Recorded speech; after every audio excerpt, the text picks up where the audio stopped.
Okay. Hello, everybody. How is it going? Azren, the language nerd here. Happy Saturday evening or whatever day and time it is for you right now as you are watching this video. This is another episode of Azren's Journal, episode number 82. So quite a few episodes now. If you are new to this segment on my YouTube channel, it's pretty straightforward. This is a segment where I share my own personal language learning journey and, of course, give you some language learning advice. You'll notice I'm wearing a pretty thick sweater, pretty thick hoodie, as you can see here. It's got some fleece on the inside. It's a little bit heavier. This is because Calgary, the city where I live, is going under a little bit of a deep freeze for the next, at least the next week, probably a little longer. So the weather right now outside is like I think it's minus 25 today, maybe minus 26, below zero, so very cold. It's not quite that cold in the house, but still, you feel a little bit cold. Even when you turn the heat on in the house, it still feels a little bit chilly. So I want to talk about something that is very important for learning a language and, to be honest, learning most skills that are out there. And the concept I'd like to talk about today is the importance of learning a language in a way that is right. This is one of our textbooks, How to Read Chinese Poetry. And we've been reading some very old texts. We've been reading some texts from way back, like BC, like before the birth of Christ. And it's really, really complex stuff. The class is taught in English, although we'll read the Chinese versions of different poetry and different texts. We'll also read the English versions, and the class is facilitated in English. Now, in the next couple of days, I have a midterm coming up for this class. And I'll be honest with you, I'm someone who learns quite a bit differently than, I suppose, your average student. I have a very difficult time going to a typical university class and properly absorbing all of the information. It's really hard. I listen to the professor talk, and very little of it actually sinks into my mind.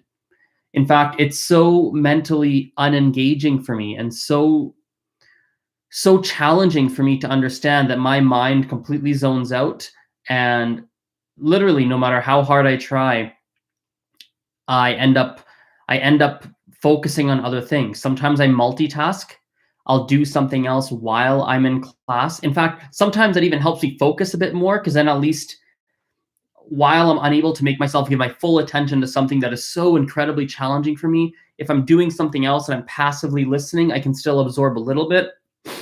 So it's really hard. And the only way that I am able to get through different classes like that, especially when they're literature classes, especially in that circumstance, the only way that I am able to get through that material is to self-study the material in a way that works for me.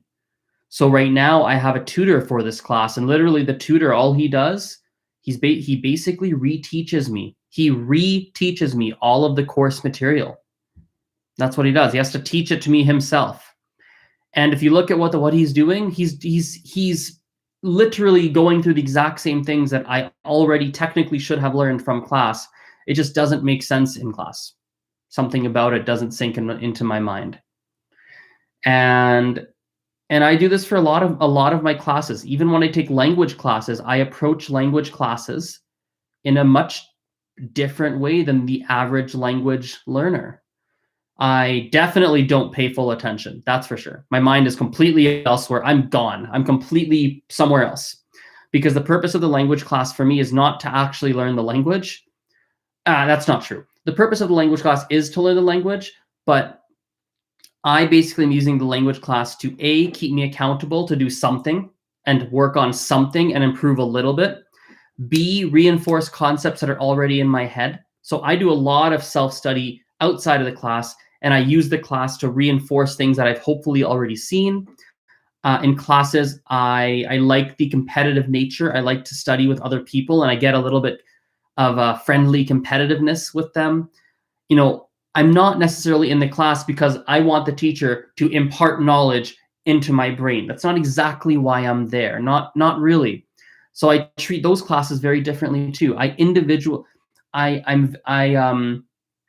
Is individualize a word? I don't know if that's a real word or not, but let's invent it right now. I individualize my process of learning a language. I learn a language in a way that, in fact, I learn everything, not just language. I learn everything in a way that is going to work for me. And so I take a resource, such as a language class, a textbook, YouTube videos. I take whatever resources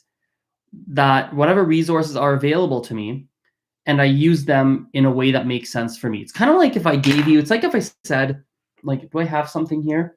It's like if I said, here's a pen. All of us use pens to write things down. And it's like, hey, Azren, here's a pen. And I decided, okay, I have a pen. I'm going to use this pen and I'm going to use it as a screwdriver. I'm going to actually unscrew something. I'm using a pen in a way that maybe it wasn't necessarily designed to be used, but for some reason, that's how I choose to use the pen in that way. So that's what I'm doing. I take classes. I have this textbook. I take tutoring. I use tools, but I don't necessarily use them in a way that they're necessarily supposed to be used, quote unquote. And I think that's for a lot of people, that's something that you have to think about as a language learner. You take a resource, such as a class or a textbook or language, YouTube videos or whatever it is. And sometimes you're going to have to adapt that resource to suit your language learning needs and your learning needs in general, in fact.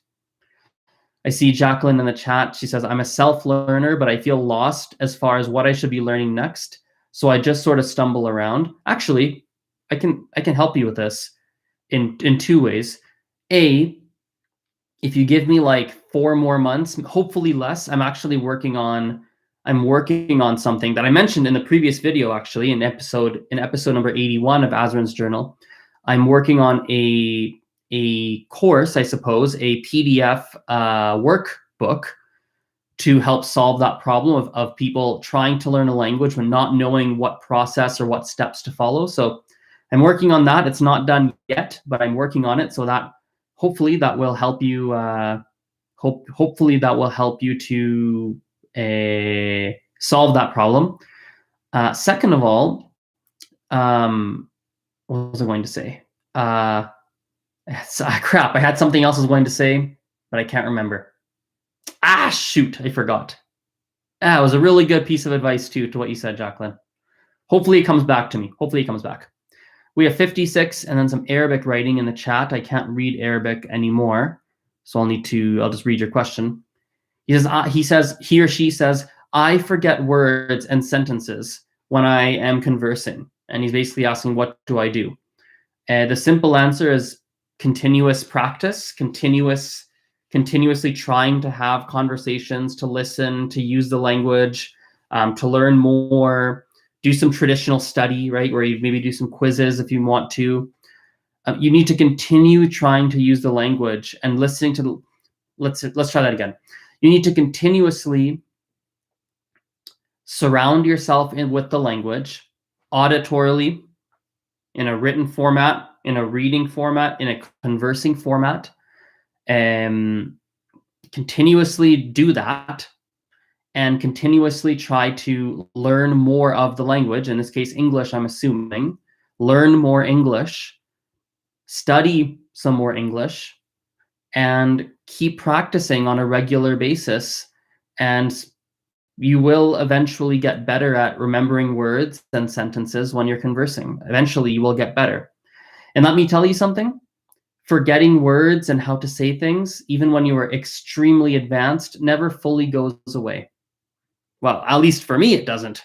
I'm very advanced in French and Spanish, and yet still to this day, I'll be talking and I will forget how to say things that I definitely have in my head, but I just forgot. Right? You just forget because especially when you speak 5 languages or 6 languages and you're polyglot, it's very easy to forget certain words here and there regularly. It's very easy to do so. This happens. One reason this happens is due to passive and active vocabulary. Passive vocabulary is essentially words that you understand, but you don't necessarily use. And active vocabulary are words that you use and you understand. So for example, when what did someone say the other day? Someone said, why don't you take a gander? Why don't you take a gander at this? I never in my life have ever used the word gander, but I know the word gander. So that's an example of a word that's in my passive vocabulary. So if you were to say, hey, Azren, how do I say this?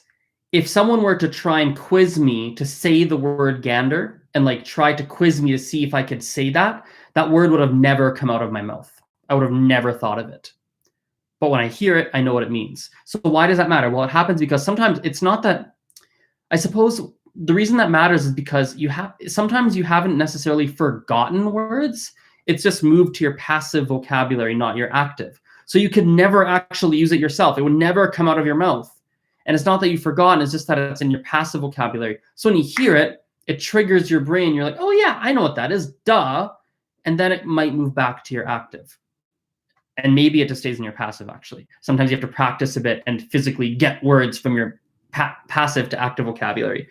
But that's very normal, even in your mother tongue, this passive and active vocabulary, super normal. And when you're learning a language, things that you don't use eventually, something that was in your active vocabulary yesterday might switch over to your passive vocabulary today because you just haven't used that word or that concept or that phrase in such a long time. And so it's still in your brain, but because you don't use it, it's gone out of your active vocabulary. Anyway, let's wrap this video up here. I hope you enjoyed this one. A little bit shorter than the usual 20, 30 minutes, but that's okay. Have a good day, and we'll chat very, very soon. Bye-bye. See you.